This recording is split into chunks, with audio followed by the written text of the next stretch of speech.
大家好，感謝你哋收聽遊戲淵生活日常。啱聽嘅觀眾希望能夠訂閱支持。喺4月2號，光頭花生去咗天一商城同新北江商場進行考察。我哋首先就睇下今次光頭花生嘅考察成果。光頭花生首先去到位於天一商城內嘅立興海味店，訪問懷疑係河馬同鄉嘅姊妹。呢個阿姐話自己係唔識得河馬嘅，只係河馬喺疫情前喺度買過嘢，同近日接觸過佢。阿姐回答光頭花生提問嘅時候，表示河馬冇問過佢行程嘅問題，而行程係屬於機密資料，唔會輕易對人講。如果河馬想同佢要貨，可以供貨俾佢，但唔可以拖數，要俾咗錢先有貨。阿姐又話呢度冇咩生意，自己係幫人打工㗎，並唔係老闆，而且呼籲唔好睇咁多網上嘅嘢，好負能量。跟住光頭花生話係隔籬冷麵鋪嘅老闆聯絡佢㗎，而冷麵鋪老闆係經常唔喺店㗎。之後光頭花生去到新北江商場，有網民查到105A 鋪上年嘅出租記錄，呢個鋪位面積係70尺。上年以4300蚊月租租出，網民估計今年應叫價5000蚊月租。我睇過間鋪，真係超細，門面闊到大約可容納2個企喺度嘅光頭花生。目測估計，成間鋪大約可容納到5個企喺度嘅光頭花生。而河馬計埋今日，已經連續3日去新北光睇鋪。光頭花生又表示，有聽眾話劉醫生係請中5學歷嘅助護。咁睇嚟，河馬絕大機會係見唔成呢份工。跟住有報料者影到河馬喺港鐵大圍站拎住好多行李，包括一架裝滿嘢嘅手拉車仔，一個裝滿嘢嘅背囊，一個好豐滿嘅橙色大膠袋，一個半滿嘅環保袋。但係內在物係咩嘢就冇人知，我就唔作猜測，睇外形好難估到。講完光頭花生嘅料啦，跟住輪到講河馬嘅直播。河馬話今晚食咗南瓜同埋瓜仔炒肥牛，因要減肥而唔食飯。河馬表示今日搭港鐵時候見到一個周身凹痕、啲皮膚布滿抓傷傷口嘅人，懷疑呢個人有皮膚傳染病。河馬驚到要立即轉到第2個車廂。河馬又話見工冇人請，逼佢要創業。另外懷疑自己先前2日俾雨淋親，所以令佢唔舒服，做唔到直播。阿河馬，我想問下你見咗啲咩嘢工呢？你去見助護，你嘅學歷唔符合要求，梗係見唔到啦。依家邊個叫你唔讀書啫？你都識得講，周老師用誠意去學習，我又唔見你用錢去報讀啲主流課程，淨係識得報埋晒嗰啲偏門嘅寶石鑑定課程。冇語文能力證明，你點搵好工啊？呢啲叫做自己唔去學習，逼自己搵唔到好工。跟住河馬透露，佢自己問人借錢創業，問觀眾佢嘅膽識係咪好大？我諗肯借錢俾你創業嘅嗰個人，膽識一定仲大過你。哈哈。另外，阿門透露，原來河馬有聯絡過佢，話想叫阿門夾20萬俾佢創業。但係俾阿門拒絕咗。阿大佬啊，河馬你學識不足，冇良好業績記錄，形象差，你叫人點有信心投資你啊？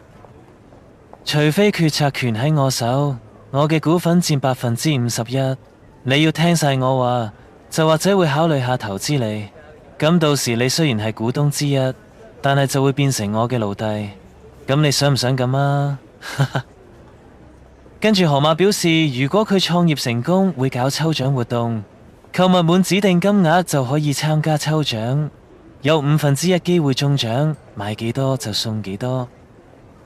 咁樣獎品係只送同樣價值嘅禮券俾你下次用，定係免單啊？兩者分別好大㗎喎。免單係扣減率100%，送同價值禮券扣減率係50%，爭1倍㗎喎。以整體平均確率嚟講，免單即係8折，送同價值禮券就係8.33折。提醒河馬，呢啲抽獎活動可能要申請娛樂遊戲牌照或者競賽生意牌照，唔係到時又俾人拉，就唔關我事。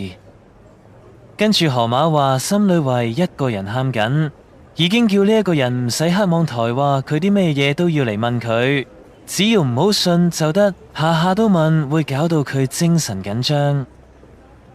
咁河馬實唔使同我做朋友都得啦，我就習慣要聽埋被指控嘅人講咩嘢先落判定噶。如果同對方熟同埋有對方嘅聯絡方法，就一定會問過明白噶。你唔正面答我問題，我可能會懷疑你。但係當面對同一個問題多人問你嘅時候，你又要逐一回答返佢哋，又真係幾煩噶。尤其是我係唔中意講重複答案嘅人，但係同時我又想知有冇人抹黑我。呢種心情係非常矛盾嘅。最後沙聲阿姐嚟到追河馬還包，話河馬差佢20個包，叫河馬還。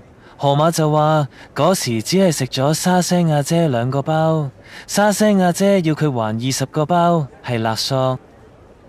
之後沙聲阿姐話河馬喺直播講會俾返20個包佢，河馬就話10倍奉還只適用於朋友。沙聲阿姐係黑粉，所以唔適用。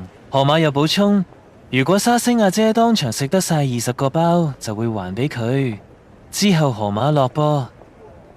喺落播後，沙聲阿姐持續鬧河馬，於是河馬報警，同警察講要求警察協助。有人勒索佢20個包，最後我唔知有冇人被拘捕。呢個河馬竟然夠膽屎報警，話有人勒索佢20個包噶。如果我係警察，聽到之後會諗呢個人係咪玩嘢嘅呢？世間上邊有匪徒會勒索人20個包噶？河馬就咁簡單講話，俾人騷擾會唔會好啲呢？根據我唔係好清晰嘅記憶，河馬話過受人恩惠會10倍奉還，自己只會食信得過嘅人嘅嘢。咁耐都冇話過10倍奉還只適用於朋友。當時河馬講出受人恩惠會10倍奉還呢句說話時，我完全感受唔到佢意思上係只適用於特定群組。一般合理嘅認知就係只要河馬接受咗就會10倍奉還，所以我判定只適用於朋友。呢個係後加嘅僭建條件，判呢個條件無效。